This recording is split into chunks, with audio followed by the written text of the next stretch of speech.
gonna have a hot chocolate. What are you, 9?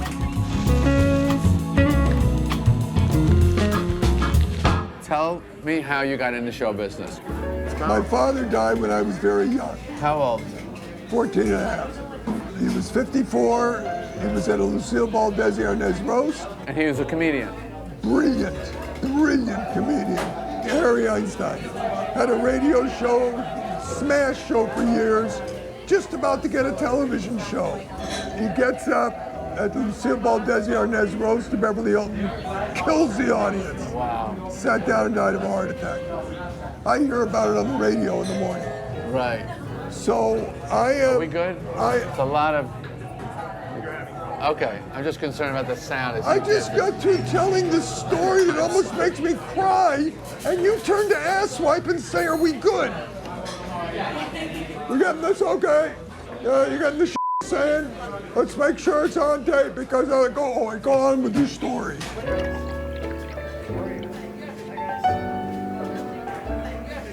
Is this a gag? Thank you.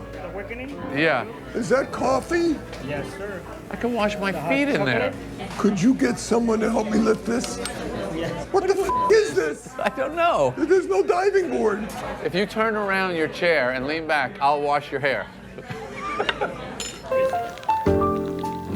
But you can't talk to anyone. I can't talk to another kid about my father dying when he's saying, "I gotta go because I'm gonna play catch with my dad." Right. That's so sad. Is it possible to make any more noise in here? Can we rebuild the place? What a great place to come. Tell what happened at the funeral then. At the funeral, Milton Berle and George Jessel. Because your father's a comedian, so all his friends are comedians. They did their act.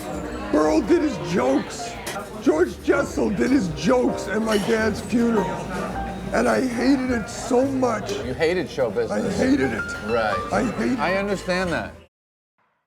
Coming up, the story of Bob's dad, Harry Einstein's last night.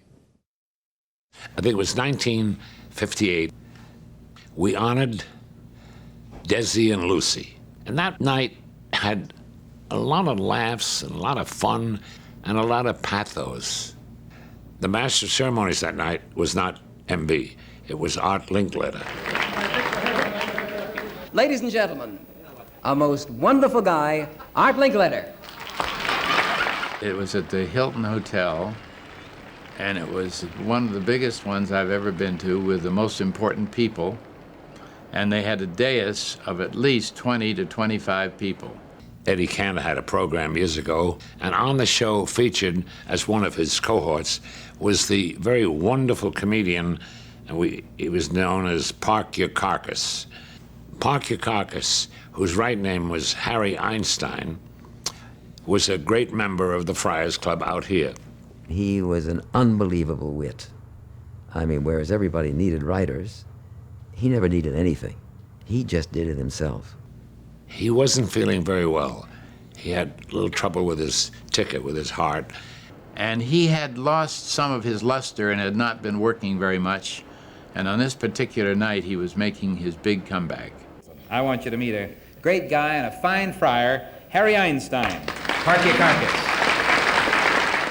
He did a routine about the Friars Club, which was the most hilarious routine I have ever stolen. Ever heard, I'm sorry. And he actually was the hit of the show. But you must not think that the Friars Club is an easy club to get into. Quite to the contrary, it is most difficult. Before a prospective candidate has even issued an application, he must first satisfy us, beyond any question of a doubt, that he is either a resident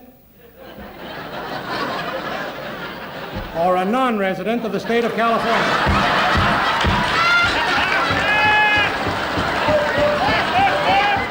He was up there knocking him dead. And he did about a monologue that lasted 10 minutes. Under normal circumstances, it might have lasted 6 minutes, but the laughs were so great, so impossible to believe, that as a result, it just stretched. He then must be proposed by and then vouched for by at least 2 men who are listed in the phone book. Ed Wynn was sitting on my right, and he said, "Oh, he's so brilliant." And I turned my head around to him that way, and I said, "You know, he writes all his own material." I was so proud of it. He got a standing ovation. While he was standing up and bowing, he said, thank you, and they were cheering. He walked back to the applause, sat down next to Milton Berle, and then suddenly put his head over on Milton Berle's lap and shut his eyes and apparently slumped down.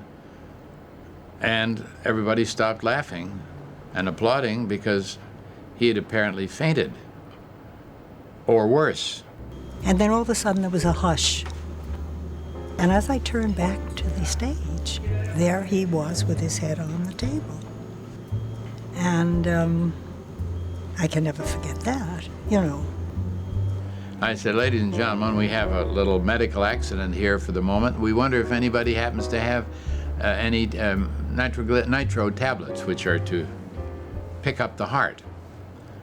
Well, the surprise of my life.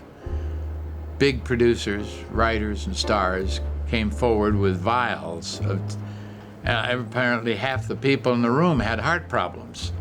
And I reached into his pocket to get the little pill box of nitroglycerin, and when I tried to put it in his mouth, his teeth were clenched. I couldn't open his mouth. Everybody was frozen in the room. The drama is unbelievable because they knew what was happening. And I tried to get Lucy to unleash her fingers from that table to come back. And I couldn't get her. I couldn't move her hands. It was it just was a deadening blow to all of us.